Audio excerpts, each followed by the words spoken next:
Good evening, YouTube. You guys are now watching another segment of the TheCaliEffect. I'm here with Infected Xenon. Hello, everybody. And 87Shonuff. All day, every day. And today we're going to be trolling on ban lists. This guy, man, he just has so many cards to hit. I think the hate is real. So, we're going to go over a couple of them. If, 87, if you would like to lead us off with ban. Dear God, okay. I feel like you did this just so I can repeat the story. I'm not going to. Oh. But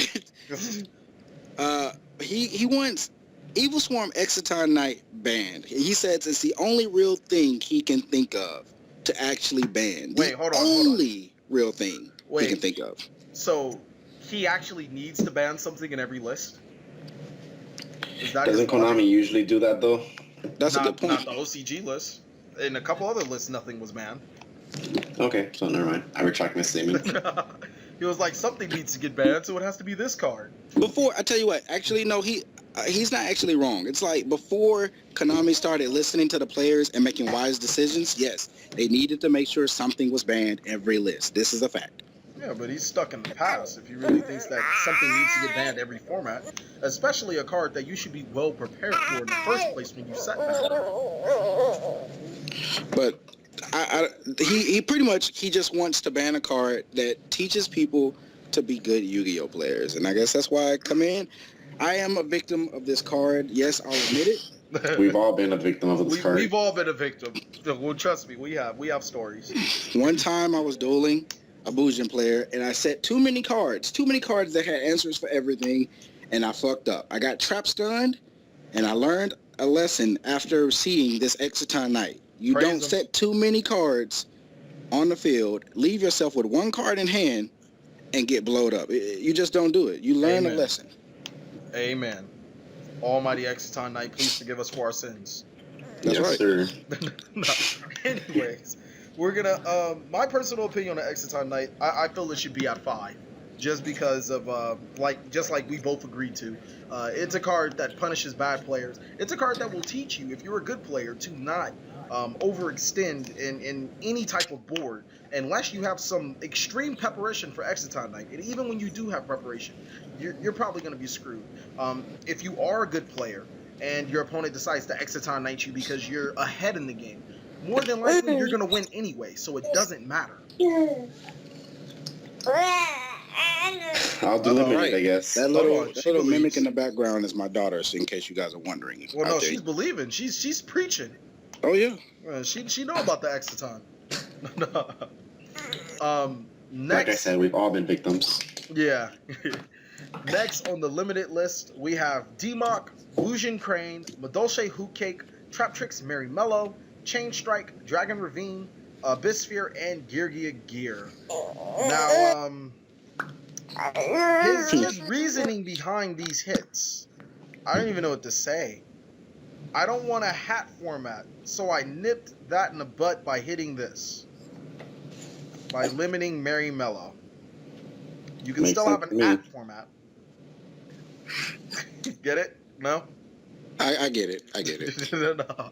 It wasn't over my head. I see your pun. Alright, yeah. But still, personally, I'm quiet because I'm kind of pissed at like this one segment. What segment? What are we talking about? The limited. Everything you just named. I'm just kind of pissed. Like the only good thing he suggested was Crane being limited to 1. Everything else is Gear like, Gear too. You think Gear Gear should be banned? Okay, maybe you don't think it should be banned, but still. It's my favorite card though. What do you feel about this, Mr. Infected? Gear Gear's my deck, and I still would have this card limited, to be honest. Okay, and why is that? I mean, it's a retarded card. It's literally Rescue Rabbit that you can have 3 of. Okay. And you can shuffle back the target to Daigoso Emerald, mind you. So it's never dead. It's never dead. Okay, that has a point. Me on addressing Gear, I don't want to be one of those players that say, oh, Gear is needed, because that's bad reasoning. But essentially, Gear without Gear is just another ass deck waiting to be smashed on. That's why in every list, I never even dream about Gear. I feel like, you know what? There was a long time ago, I used to play Psychics, and you can say Psychics are bad. You could do whatever you want to do and say I'm a bad player for it. But my master used to be the shit, and I never got the opportunity to prove how good and broken he was because he was hit like later on. Exactly. But without that it card, your it deck becomes a shit deck. and gear, it's the it card. I mean, what's that? The stupid ass worm deck. Worms are dumb as fuck. Worms kinda have a gear, and they're kinda trying to get back in the scene because of it. But if you take away that card, that deck becomes shit. It becomes utter trash, and it's nothing there. Yeah. Well, you take away this trap card, the deck is just terrible. There's nothing you can do to save it. You have a I rebuttal? can agree and disagree with both of you because Gear was technically topping before Gear was a card. It was topping because people started out like with the whole. It's like when people just see a deck that comes out, they're like, "Oh, we're all gonna do it." So everybody does it, and eventually somebody's gonna slip through and fucking win with it. Eventually, I mean, it won a couple YCSs, a lot of regionals, the Karakuri variant. Well, I believe that you guys are both kind of right. When you have 20 million fucks playing this one deck, it's bound to top and probably even win if it's a good enough player. But also, what I want to point about is that power creep is a thing. When Gear was introduced, or I'm sorry, when Gears were introduced, they were great. But now that you looked at after that format, or ever since they've had their little couple months to shine, which they didn't have a whole format to shine, they ultimately lost to faster, powerful decks such as Fire Fist. Like, they just had too much an advantage over it. Mermails just were too fast for them. The decks have become extremely fast, and the power creep is strong, and Geargia just couldn't keep up with set armor and set 5 back row. Decks found their ways out of that. I want to know why people always think it's cool to ask or demand Dark Magician of Chaos to come back on every list. Like, it's never gonna happen. You know what? Me personally, I could see it happening now. Nope. I'm not an advocate for it, but if it happens, I wouldn't be surprised, because back when DMOC was on the list, or on one, or whatever it was before one, I think it was always at one. DMOC had a loop. Now, this loop wasn't like the most amazing thing. Actually, it was the most amazing thing, which merited its ban. But the cards to make the loop were pretty much banned. If you take it outside of that loop, which, if you guys did not know, was Spell Economics, a Cyber Valley, and Dimension Fusion, or you can use any other variant with Cannon Soldier or something like that. But if you take them outside of that loop and you ban all of the broken spell cards, which are pretty much banned, then DMOC isn't that much of an amazing card anymore, followed by its restrictions, its slow play, and I really feel the only deck that could use DMOC is Spellbooks. So we're all clear. The loop you speak of was invented by Adam Smith. I only know this because I was a victim of it. But You were a victim of the loop? I was a victim. Did you cry? Never played. Nah, I didn't cry. It was a ridiculous loop. I mean, it did require setup, but once you got looped, I mean, it's a loop. I only cry when I masturbate. I don't cry any other time. Whoa. I can so relate to that. And I'm assuming, Xenon, you didn't play in the format where DMOC actually ran around. Nope. He was a really good card. He was just a really, really good card. Even then, you could have kept him. I feel that you could have kept him in that format, the format that he was banned in, and he still wouldn't make too much of a difference. It was just the loops that was just too much. I can see them actually, Konami hitting Hoot Cake to one. It reminds me of Magician in a way. Magician of Faith? Nah. Wind the Magician. I need to be more specific. Like, there are other magicians. I mean, Wind Up Magician. It just kind of reminds me of that card. Kinda. I mean, Bujinji Crane is understandable. I would hit that over Yamato, honestly. I'd hit Bujinji Crane over almost anything before I hit the deck. I would hit Bujinji Crane or Carnation, honestly, though. They have too many honest as it is, and they can use all of the lances, all of the forbidden cards. Yeah, so I can see that happening. That's not really that bad of a hit, and on top of that, it's searchable, unlike honest. And Ravine to 1, I wouldn't see happening, honestly, with Dragons ever a thing. It's just why? Why would you No. give Dragon Rulers another way to put cards into the graveyard? We've seen what They happened have 3 with Curry Shine. Bandit. Yeah, Dragon Ravine, like Dragons is just that one deck along with windups that just will never die. Just You die can already. do whatever you want to do to it, and Mermails apparently, but you can do whatever you want to do with it, and it'll never die. Unless you're hitting core components like banning the Dragon Rulers, I guess. But other than They'll that, never no, do. the deck won't die. You were correct. My beef with this list is Abyss Sphere to 1. Why the fuck would you hit the Sphere? If you really want to kill the deck, just hit He T. is. Mm-hmm. It's like, it's ridiculous. Sphere is only as good as the card it brings out. Sphere gets Lin. Lin gets you a situational play. Now, Tias is the Stratos. Tias is a level 7 Bahamut Shark setting up just a really good card. But why would you hit the Sphere? Because that's not the broken card. I agree with you 110%. I believe you should either hit the land or you should hit the Tuis. You shouldn't, like, just generate, like, taking away their ability to just special summon once. That's all they need. They only need that one. They'll go get, like, exactly what you said. They'll go get a land to die, go get Tuis, and just go ape shit from there. You need to just take out Tuis or take out Lin. That's what I would do. Take out something that actually matters when they play the deck. Right. Put it to 1 to where you just, once you get it out of the way, exactly like with Dragoons. When they lost Dragoons to 1, it took a big hit. I mean, they couldn't just go get everything they wanted to get. So if you take out another good, powerful card like that, just take out the Stratos, like you said, make it go to 1. Yeah. It's like you're crippling them. You just took off both their legs. Yeah, basically. And ban Tidal. Like, that's just to be turned. Because, Tidal's practically a Mermail now. He's been inducted to the Mermail Hall of Fame. They'll never ban Tidal. I don't know why. Never ban Tidal. He's the best Dragon Ruler. That actually is a good debate, though. Who's the best Dragon Ruler? They're all good in their own ways, Yeah. except Tempest. Like, Redox is probably the best one. Nobody likes Tempest. Tempest is like the stepchild, just horrible. Even when Dragon Rulers were good, they only ran one of the Tempest babies. So why doesn't? I mean, it was like, it's like, what do you do?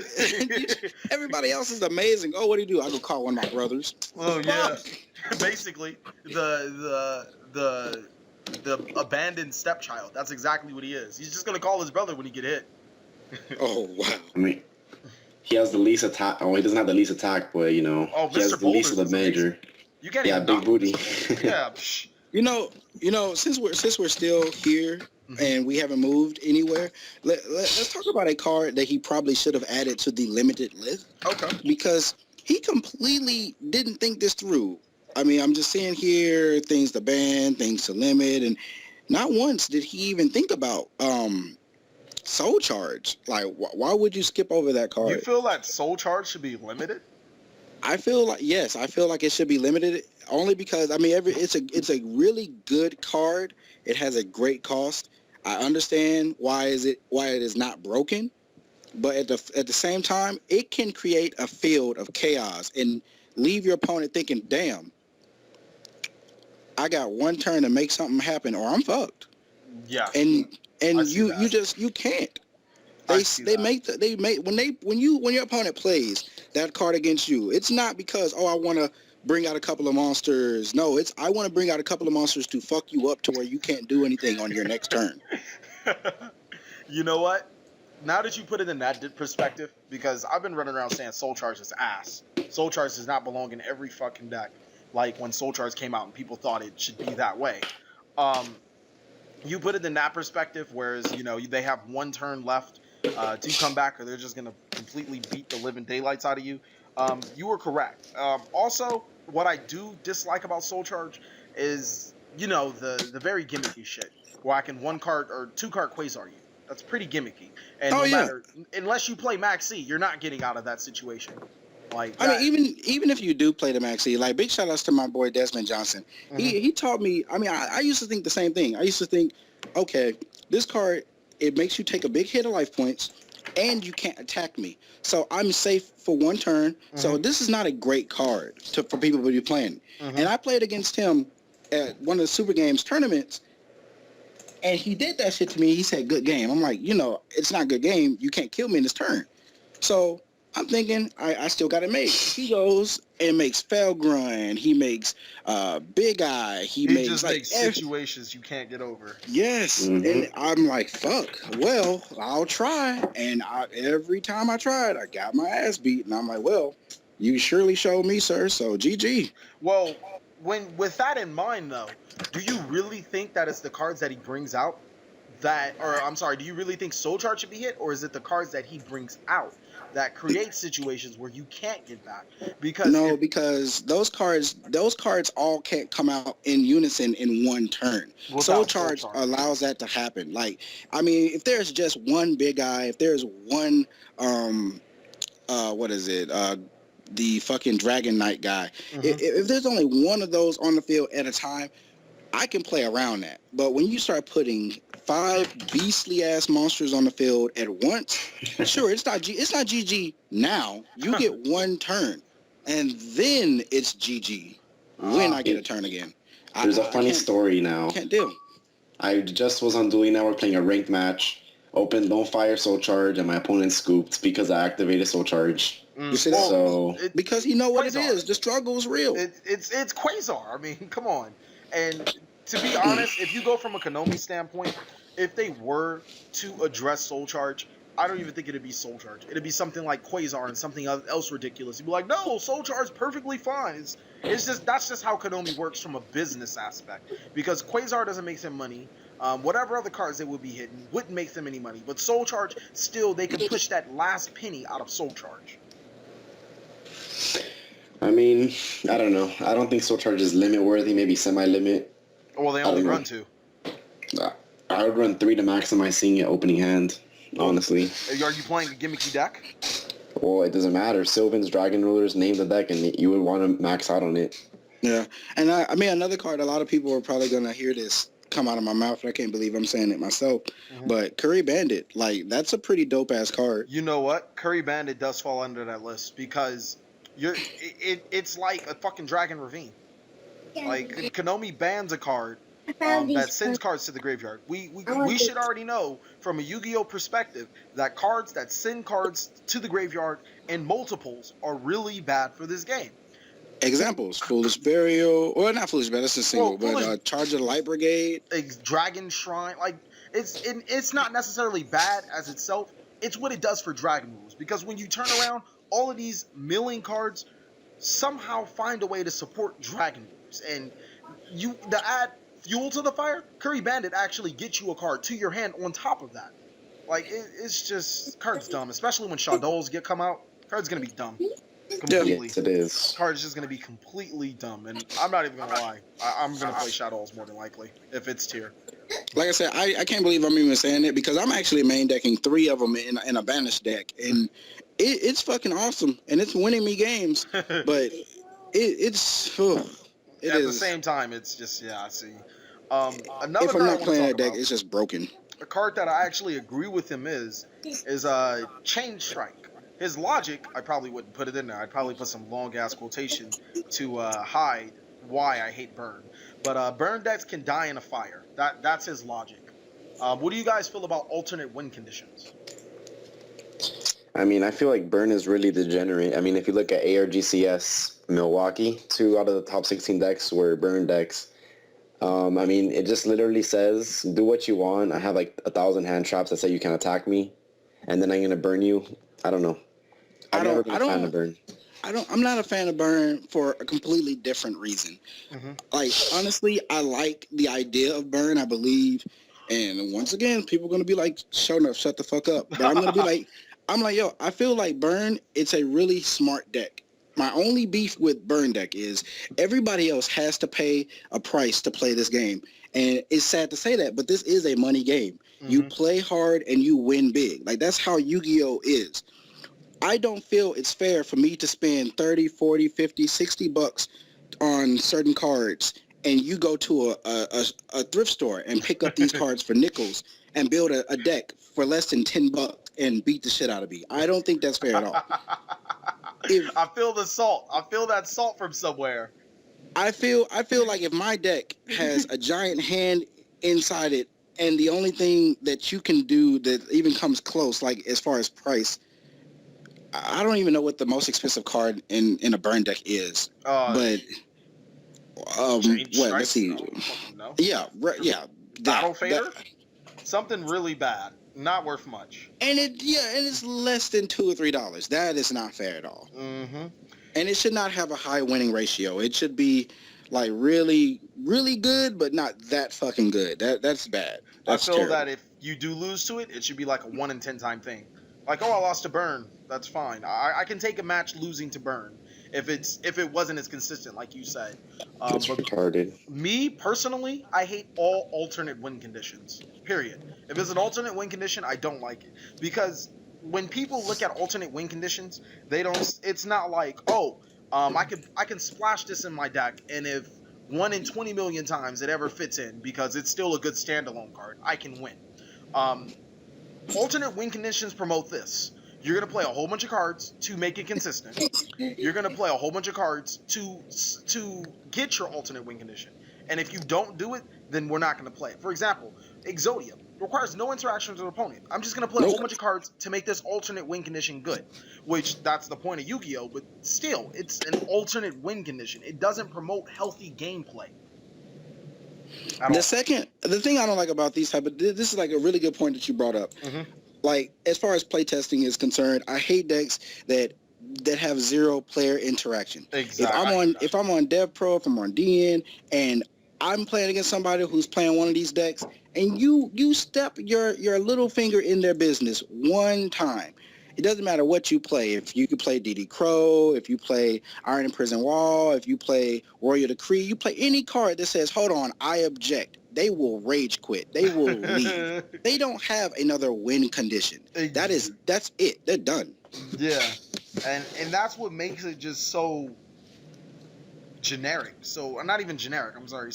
So just simple-minded. There's no thought process behind it. I set 5 back row, you draw, I activate these cards. I mean, think about it. When was the last time you were in Dueling Network and you played against somebody that said 5 back rows, said go, and all you did was activate a Royal Decree or something, and they say scoop? Like, I can't think of a single time where a player actually would play a scenario like that through, and they're playing an alternate win condition. Period. There's not a single time. No one plays that through because they know they just lost. But then they don't want to have interactions with you. They just want to have interactions with themselves. If you want to have interactions with yourself, go fucking play solitaire. I don't know what to tell you. Go play the Forbidden List. Go play off of that. Go play Makura FTK.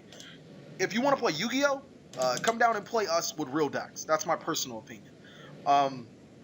He hit Trap Tricks Mary Mellow. I just don't understand. Like, he doesn't want Hat, but he didn't hit the deck. What is he doing? With that, I'm going to be honest. Go ahead. He's not hitting the real problem card at this format. Yeah, that's what I was just about to say. Like, Bolt Penguin is being retarded right now, and he just does not want to address it. It's really frustrating as a player. Terrible. What is the real problematic card that you guys think? I don't. Definitely, these cards aren't it. I mean, I go back to a point you made early on, where you said about the soul charge. Instead of hitting soul charge, hit the actual cards. Like, I feel like instead of hitting Trap Tricks Merlio, why not hit cards that it's going to go get, that it's affecting. Like, exactly. I feel like that would be better. And when you look at it from that sense, the only card that I feel would be merit to hit is Bottomless. I wouldn't hit the Trap Tricks Trap Hole Nightmare. You hit the Bottomless. It's the only really good Trap Hole card there is. Don't get me wrong, Trap Tricks Trap Hole Nightmare is still a really good card, but it's so situational. It requires certain things to happen.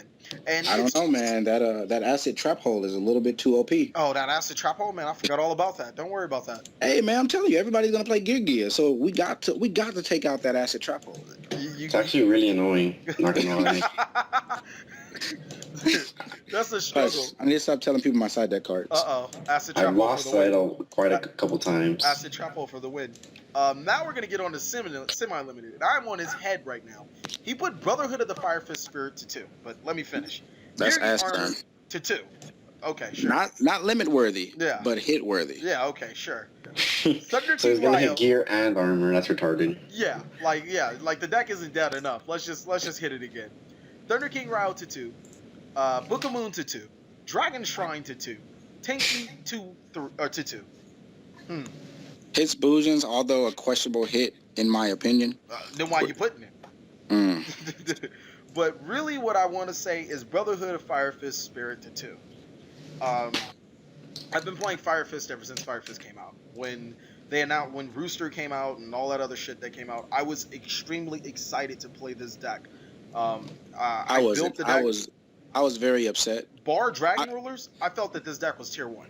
If Dragon Rulers did not exist, this deck, Brotherhood or Fire Fist with at least 2 Spirit, because that's exactly what I wound up playing. This deck is just, it had the nuts. It had combos for days. It was just really, really, really good. Mermail's not even a problem. And the only problem was Dragon Ruler. But I can't even explain how much putting Brotherhood or Fire Fist Spirit to 2 makes me horny. Because now I want to play Fire Fist. And he gave me all the stun elements I need with Thunder King Ryo and Book of Moon. So thank you very much. I can give a fuck about Tinky being the 2. I've done it before. It's not like Rooster can't get it. I'm kind of upset about that story simply because when Rooster came out, I'm black. I don't know, Callie, if you're black, but I'm black. It should have been Chicken. I knew. We should have kept the name Chicken. It should have been Chicken?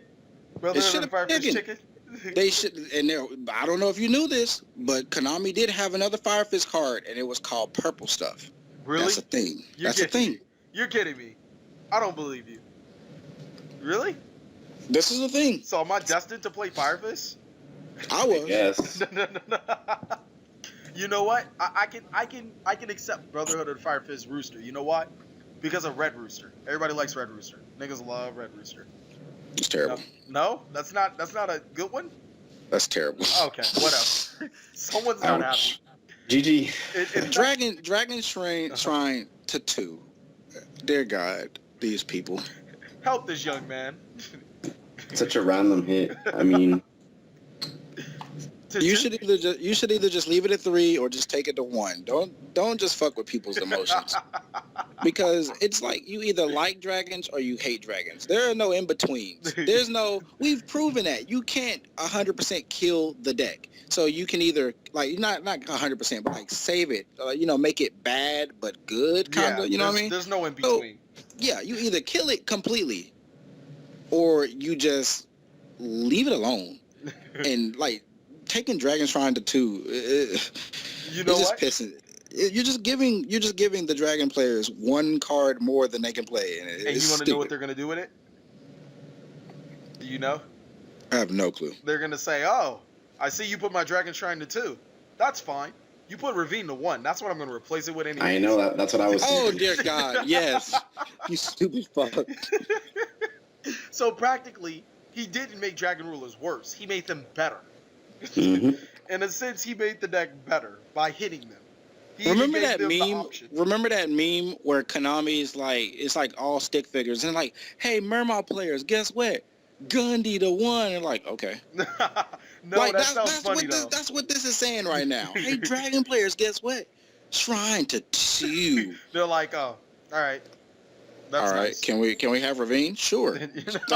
Fuck you, idiot. You know what? He just made a horrible trade with himself. That's exactly what it looks like. A horrible trade-off with himself. How do you feel about Gear Armor to 2, Infected Xenon, with Gear to 1? I feel like that's the right hit. It was a problem, so I'm glad that he addressed it. Is that just being honest? That's it? That's it. That's all I have to say. All right. He's a really smart man. I mean, come on, man. Gears were topping with Gear Armor. Now Gear put them over the top, man. It just made them tier 1. I mean, Gears were topping before Gear Armor was a thing. So. Yeah. Oh, yeah. Come on now. Gear Armor and Gear just put them over the top. I mean, that's true. You know what you do? You summon Gear Arsenal, and then you activate Arsenal's effect, and then you let your opponent search your deck. And then when they search your deck, they lose.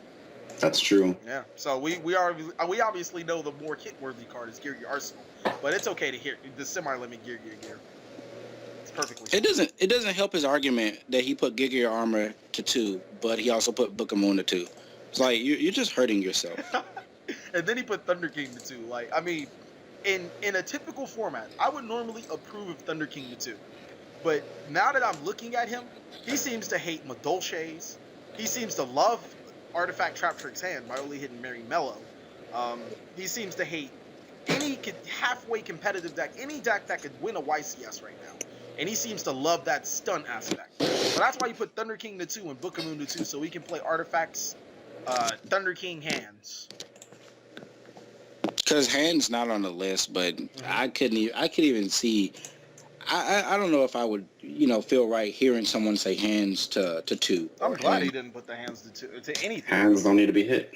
They don't. I mean, but someone's gonna be that guy, and someone's gonna say, "Oh, these cards are too busted. They're like Reborn Tengu. They're completely different. They're not like allow me to be that guy. I'm gonna be that guy. But what I'm hitting it is for. Ooh, I just found like 5. Okay, sure. Well, what I'm hitting it, I'm not hitting it because of its effect. I'm hitting it more so because of its ability to cut decks down by a certain number. Now, if you put it to 2, decks can't run around with 3 copies of each, thus making their deck thinner, and thus giving them more of a cookie-cutter feel in most decks. Because you already know, you run 3 hands of each and artifacts. You run the artifacts and the trap tricks. You have that. When you take it down to 2, you give them less options to deal with, or less of that stun aspect to deal with the opponent's decks. That would be the only reason why I would semi-limit the hands. Not because I feel that they're broken, but because right now I feel that it's just a cookie-cutter card. I don't know, man. Like, I just recently built Assault Mode Stardust deck and just put 2 hands of each inside the deck, and it's still undefeated. I can't agree with that. But I'm not hitting it because it's good. I'm hitting it to prevent decks from running 3 and 3 and become more. Well, I guess you got a point, but then you can't run 3. It's like, it's still good even if you put it at 2. Like the same problem, like your argument that you just said, it's still going to be a problem. It's just not going to be 3 cards, and everybody knows like that one card really doesn't make a difference. That's why people play. Well, hold on. You're saying that one searchable card that searches itself to destroy cards isn't going to be much of a difference? If you're still winning the game, no. I mean, a lot of decks splash in 2 and 2 of each hand right now. They're not even playing 3. I can completely feel that, but I'm telling you guys. Actually, it's the main reason why. It's the main reason why most people only play 2 soul charges. It's the same thing. 3 soul charge. But don't you want to maximize efficiency? Oh yeah, I mean, I'm not saying I wouldn't. I'm just saying you could. I wouldn't play 3 soul charge, but then again, I wouldn't semi-limit it either. I mean, just for different aspects. If I'm playing Infernities, I'd play 3 soul charge. It's 4 launchers. Yeah, all right. And his last card that we're probably going to talk about, Tenki. I don't know how to feel with that. Fire Fists are going crazy right now, They're taking over Fire the Fists meta. and Illusions, they must be broke. And Constellars. Constellars are a thing. Oh, yeah. So, a card that searches decks, I'm not going to say that are bad, and I'm not going to say that are really good, is the problem. Not actually... I mean, you could search Bujin Yamato as much as you want. Oh, I know why he's addressing it. It searches Mother Grizzly, which gets you Sea Lancer. That's the real reason. Never mind. You are terrible, sir. Right now, no. What are you talking about? What are you talking about? That is amazing, you are a cyber bully. He is fucking this kid's dream right now. He is correct. Never mind. It does. It works. In fact, it's right. It searches fucking Mother Grizzly. Do you know what Mother Grizzly does? You know it's like a hand almost. That's a mother, man. That Mother Grizzly does search out Ice Hand. Right there. I don't know, man. I'm kind of gonna agree with you. When I was judging, the first job they gave me in judging was the little Dragon Duels. Water Boy? Nah, Dragon Duels, man. And when Dragon Duel, when I pissed somebody's parent off, and my judge guy, the person above me, said, "Hey, Keith, come here. Look. Pretend these people's kids are baby bears." I'm like, why would you say bears? He's like, just listen. You wouldn't piss off their bears. You know why? Because that's a mother grizzly. Do you know what a mother grizzly would do to you? I thought about it like, they're actually a card. I'm like, oh, fuck. You're right. I'm done. So exactly. I agree that this card needs to be hit for that one reason, no other reason. Yeah, no, man, come on. He says hits Bujins, although a questionable hit. I mean, he's even questioning his hit, but he's probably not even thinking about that Mother Grizzly right now. Exactly. Exactly. If Mother Grizzly was on his mind, it'd be at 1. Yeah, that's practically gonna sum it up because it's too broken. Is there anything else? Unlimited. Can't think of anything to unlimited right now. Forgot all about the unlimited section. Maybe the cards that aren't doing anything, that would never do anything. Anybody can think of anything? I would take a look back at the OCG list, and I would agree with only a couple of cards from their list. Which ones? Nothing I would dare to say out loud. Oh, okay. Wow. Royal Tribute. You know what? I'm going to address that card right now. I'm going to go as far as to say Royal Tribute to 3. Nope. I mean, no. I was thinking the same thing, but I'll never say it out loud. I mean, the reason why I'm going to say Royal Tribute to 3, not because that this guy wants to hit Tinky from Mother Grizzly, or, hit Gear armor and Gear, just to, slightly touch the deck but keep it competitive. I want Royal Tribute to 3 is because I'm a Gravekeeper player. Well, I'm a person that's selling high rarity Gravekeepers. And if somebody really wants to play Gravekeepers, Royal Tribute to 3 would push them over that edge to come to me and buy it. That's true. Yeah, that's the thing. You should email Konami about that right now. I'm going to send them a long letter about how they should unlimit Royal Tribute because it is healthy for my wallet. Tell them to put Cyberstein into 3 as well. Why so? That's another one. That'll never happen. But I'm just saying they'll agree with that as well. You know what? I want to address Cyberstein. I think it's shit. I think it come to 5. You know what? I just want to find an excuse to run my Ultra. No, I'm just kidding. Please give me a reason to run this Ultra. Please give me a reason. But that's basically going to sum up the list. Tune in next time for when we talk about something else ban list related. Thank you guys for watching another segment of the TheCaliEffect. Also, thank you guys for both coming over, Infected Xenon and 87Shonuff. Please like, comment, subscribe. But most of all, I have something to say first before you end the video. What do you have to say? Like, as soon as I say it, just end the video. Okay. It's going to be perfect. Okay. And remember, don't forget to watch out for that Mother Grizzly.